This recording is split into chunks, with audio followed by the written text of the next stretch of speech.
Welcome to the Kindness Podcast. I'm Nicole Phillips, and thank you so much for being with me today. You know, it's funny because when you're in a particular line of work, sometimes it's so nice to be able to bounce ideas off of other people or see how they're doing it, or do they have the same reactions that you have to certain things. And being in the business of kindness for the past 10 years, it's kind of tricky because there aren't a whole lot of people who just say, well, you know, all I want to do is talk about kindness. So that is why I'm so thrilled that 4 years ago, I got acquainted with a woman named Linda Cohen. And I would like for you to meet her right now. Hi, Linda. Hey, Nicole. I'm so excited to be on your podcast. I love that you're here. And, you know, when I first found out about you, I think it was because your book, 1,000 Mitzvahs, was talked about in another book. Is it Angels on Earth? Yeah, that's what you said. That is, I think, how you first found out about me. And I did actually, afterwards, I'm going to give you some angel books. I know we talked about that years ago, so I have to actually come good on that. The funny thing is, I don't remember having the conversation about you then giving me anything. I'm happy you would give me your time today because, again, I love to be able to hear your journey, your story, and really how what the way that you see kindness now, because I'm just curious if it lines up the way that I'm seeing it around here. So tell us where you are right now.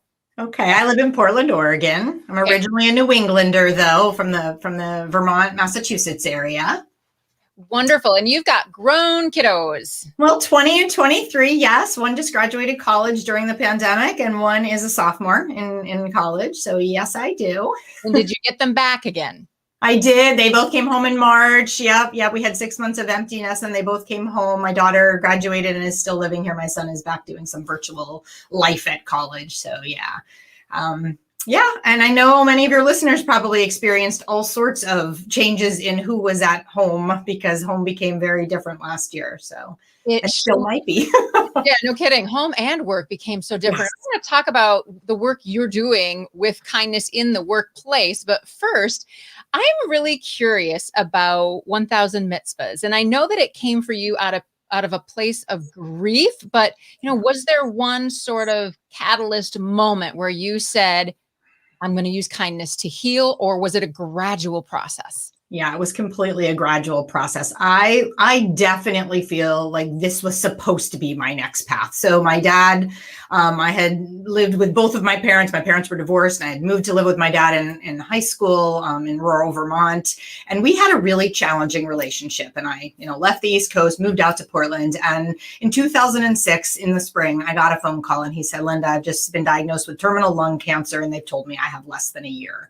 And when I got that phone call, I was 38. I was married. My kids were 6 and 9. And I just knew that if anything was going to shift before it was too late, I had to do something. So I hopped on a plane the next week and I flew to Vermont, and my dad and I spent like a really amazing long weekend together. Just him and I, no spouses, no kids, no animals. And it was a really beautiful weekend of some healing. My dad was a therapist, so he was open to this. And when I came back to Portland, the next 8 months of his life were really this unexpected gift. We didn't always talk on the phone. There's a lot of challenges when you live on the West Coast, have somebody older on the East Coast because of time zone. But those 8 months, I talked to my dad probably every single day. And I remember one of those calls, he's like, why did we wait until I was dying to work on mending our relationship? And so he passed away December 1st, 2006. I had been in his home kind of at the end of his life, but flew back to Portland because my son's birthday was December 1st. And I wanted to be here for his, little 7th birthday. So I ended up not actually physically being with my father on the day he passed away. I flew back to Vermont after that. And I just remember, in the days after his death, really grieving for this sweet 8 months that we'd had together and the difficult 38 years that had, been a lot of a struggle. And so I woke up in the middle of the night, 5 weeks after his death, with an epiphany. That's all I can say. It was his idea. Like, Aaron, I woke my husband up, Aaron, I want to do something to honor my dad. I want to do 1,000 mitzvahs. And so that was kind of this idea that came into my head. Now, I didn't know what that meant, what that looked like. And for anybody on your, who's listening to your podcast, a mitzvah in Judaism is actually an act of kindness. It's a good deed, but they're also commandments. We have 613 of these, and the 10 commandments are mitzvahs. And I actually Americanized the word. The word is mitzvot if you use it in proper Hebrew. But I always used 1,000 mitzvahs. I started a blog that winter, and I started tracking these little simple actions. And I had no idea what this project would become. I mean, basically, it was a way for me to move through the grief that I was feeling. And at the time, I was a stay-at-home mom. So I was, tracking little stories that were happening with my kids at school, on the playground, at the park, wherever we were, at Costco, and I started just putting them on this blog. And a year into the project, and I thought I'd be done in a year. I really thought it would be like, 3 acts of kindness a day. Sure, I'll be done in a year. But at a year, it was only at 500. And I had this young rabbi come to me, and he's like, you should write a book. And I wasn't an author. I was a stay-at-home mom in those moments. And I was like, write a book. But I was, naive enough to say, okay, great. What does it look like to write a book? And I wrote a book proposal, and I went to a writer's conference, and I pitched the idea, and they accepted it. And I got a book contract, and suddenly I'm like a published author of this book, 1,000 Mitzvahs, which is kind of what propelled me into doing a TED Talk, and then starting to step into the world of speaking at that same time about what kindness and what mitzvahs had done and how they had shifted. And I began to, at those days, it was 2011. So it was, 10 years ago. There was not as much research about what kindness. Right. Right. Oh, so it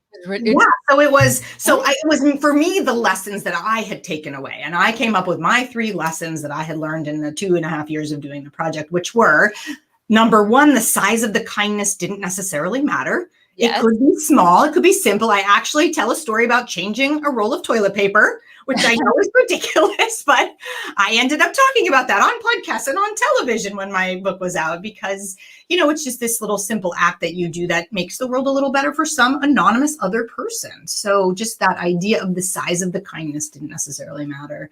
The second lesson that I learned was the ripple effect. You just never know when you meet someone in any given day, what their day is going to be like, what's happening, especially like COVID has been unbelievable about that idea of what the ripple effect could be for another human being that you do an act of kindness with. But for years, I talked about going to Trader Joe's, which is our grocery chain, one of our grocery chains out here. And, my full basket of groceries. And I see the guy behind me, and he's got, a carton of eggs and a half gallon of milk. And I'm like, oh, sir, do you want to go in front of me? Just this, like any of us would probably do that.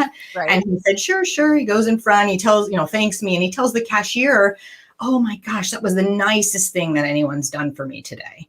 And in my head, I'm thinking like, what kind of a day was he having? And that little simple gesture was like the nicest thing that has happened to him. So we just don't know what our ripple effect will be. And there's almost always going to be some kind of a ripple effect from kindness, and you may not see the end of it, but it happens. And then the third lesson was just about giving and receiving. And I know you've talked about this with several of your other podcast guests about the value of being the giver, but also being the recipient and allowing someone else to give to you. And, I think in COVID, we have sat in that space as both. I think this has pulled most people, and I'll be in an audience and I'll speak to people when I speak in audiences, and I'll say, how easy is it for you to be the giver? And almost everybody will raise their hand because they're like, oh yeah, like they're in healthcare or they're in some kind of a giving profession. And then I say, keep your hands up if it's just as easier to be the recipient. And most people put their hand, like 3/4 of the audience, there'll be like 5 people left in the audience with their hands up. And so in my life, I'll tell you how I discovered this was that in the summer of 2014, my mom, who had struggled with mental health my whole life, chose to end her life. And that summer I had to sit in this beautiful place of receiving kindness, but also kind of the discomfort of being the recipient of all of that kindness. And what I learned in that summer was people do want to give. They're givers. We're like naturally drawn to that. And if we allow someone else to give us their kindness, we're letting them give us their gifts. Yeah. So it was kind of this big aha for me about giving and receiving. So those were like my 3 lessons from the years of doing the Mitzvah Project. And it's kind of what I've rolled into my work with corporations and organizations as well. We're going to get to that in a second, but I just want to let you know people are loving you and your words. So Barbara Gruner is on here and she says, Kindness Catalyst is a beautiful title. And Aaron Hawkinson said, I love that. The size of the kindness doesn't necessarily matter. Yes, plant the seed of kindness. The ripple effect will come when the harvest is ready. So why do you think that people that we're seeing even right now, but just worldwide, what is happening that kindness is now revolutionary? Like this is a big deal. Totally. Lady Gaga started talking to the Dalai Lama. That was at the Mayor's conference. That was like blew my mind. Right. I think people are waking up to the fact that, we're not going to get external happiness. And this is another thing that I learned during this project was about, the science of happiness, and that happiness comes, and there's research by Dr. Sonia Lyubomirsky. She's a psychology professor at UC Riverside, and she did research on internal happiness. And, 40% of it comes from your genetics and your biology, and 10% of it comes from your living circumstances, who you put yourself around. But 40% of our internal happiness, she reported in her research, comes from your intentional actions. So we have the opportunity each and every day to choose what our actions are going to be. And I really believe that people are, if you're tuned into this idea, then you say, I cannot control what is happening in the world, in every single situation, but I can control how I respond. Amen, right? I mean, even the person who cuts you off in traffic, like I have no control over that driver. Oh my gosh, you just reminded me of a story. Okay, so my son kept me so humble through this project. He was probably 10. We were late for school. I had Blockbuster videos to return. Remember those? Previous to Netflix, we had this Blockbuster rental system, and I was late, so I'm zipping into the parking lot to drop them off, and I come back out to the car, try to back up, and there was somebody on their phone who was like blocking me, and I'm like, really angry because we're late for school. And my son says, how do you know that woman is not talking to her husband who's in the hospital, or maybe her son's in the military? Mom, you have to have some patience. So I was like, so that's, we are not always at our highest intention, right? But we can give each other grace. I have thought a lot about this idea of global pandemic, GP. How about if we change it into grace and patience? Those are two things we've been called on so much in this last, year to really pull on, is giving each other both grace and ourselves patience. So, so those kids will keep you humble. Oh yeah. I got 3 of them in my house to do the same thing for me. Yes, I'm with you. So we had a woman named Lorinda say that she really just loved your 3 points that you learned from 1000 Mitzvahs from that book. But I know that you have like 3 R's now, because you're doing a lot of work within the workplace, do nice guys finish last. Is that true? So I'm wondering if you can help us with workplace kindness. Yeah. So, about 5 years ago, I created a keynote called The Economy of Kindness, How Kindness Transforms Your Bottom Line. And I started working with businesses and organizations. I do a huge amount of work in healthcare, in long-term care, especially. I've done some work with funeral directors, firefighters. So I had to come up with the 3, R's, the 3 reasons why kindness was really important in the workplace. And I came up with the ideas of your reputation, your organization, your company. We all know a story of some business that did not behave in the kindest way, and that gets out on social media. No longer is that one person who's disgruntled with your organization go tell one person. They're going to put it up on social media, and it's going to become a New York Times story that gets picked up. I mean, we had a situation like this with a major bank out here that did not behave in a kind way to their employee, and it got picked up by the New York Times, and a big editorial was all over our papers for weeks because really they hadn't handled it well. So your reputation can certainly be affected. The second is, are you going to be able to recruit great talent? And there are companies like Zappos. Sadly, they just lost their CEO, but Zappos can recruit people like crazy because people really want to work for that company. They have such an amazing culture. So if your company precedes you by knowledge of your culture, then that's going to help you. And then finally, your retention. Are you going to be able to retain great people? It can't just be verbiage that you put out on a website. It really has to be the culture people feel that they live every day. And that has been the most exciting thing during the pandemic. And I didn't mention this to you at the very beginning, but I have a colleague out here, Allison Clark, and she and I started This Kind Company about 6 months ago. And with our hashtag This Kind Company, we have started sharing stories of companies that we are seeing that are really going the extra mile during the pandemic to show kindness to their employees or to their to their clients or customers. But in any capacity, we deem them as a this kind company. So that's been really, really exciting to try to pinpoint companies that are doing that. Well, and people love to hear that. I think that we're sick of hearing about the negativity, right? And it's like, please tell me some good news. I know. And I mean, I know you have a new book coming out with that word in it. We're gonna get rid of negativity, right? Yeah. So my goal when I do social media, and really I'm active on LinkedIn, so that's a great place to find me, is I really try to share good news. There's so many outlets you can find bad news. And I think when we put a spotlight on the good that's happening, and I heard one of your guests say this in a different podcast, that what you pay attention to, you get more of. And I don't listen. I don't watch a lot of news. Years ago, probably 6, 7, 8 years ago, I stopped listening to news every night on the nightly news. That was how I was brought up. My mom loved the news. We had it on all the time, but I don't think we can handle that anymore if it's just playing all day long in your house. So I call it sipping your media instead of gulping it. Ooh, so what a great sips of media.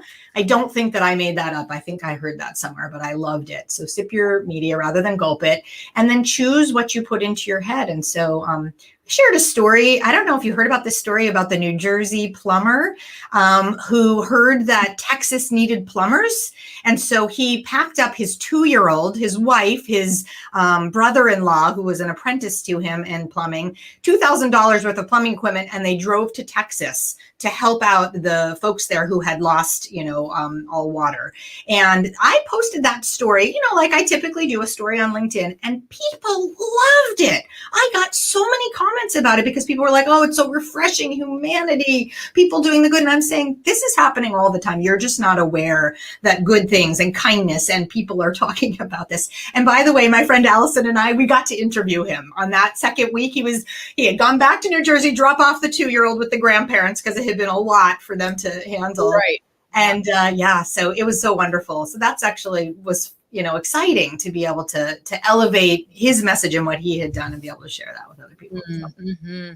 And I will have people ask me, is there's just so much bad going on in the world. There's just got to be more bad than there is good. And I said, no, the bad is just louder. It is. Absolutely. Yeah. I mean, unfortunately, bad news sells. I've definitely heard that. And I think people think, well, let's just say, I think people think bad news sells. Did you watch John Krasinski over the pandemic? Some good news. Okay. So I started, and also, so that just was crazy because he had hundreds of thousands of YouTube views on that. And it eventually got picked up by CBS. So that to me showed, I don't think we all want the bad news. Actually, out here, there's a new show that started during the pandemic. I've been watching it Monday through Thursday at 7 p.m. out here on KGW Channel 8.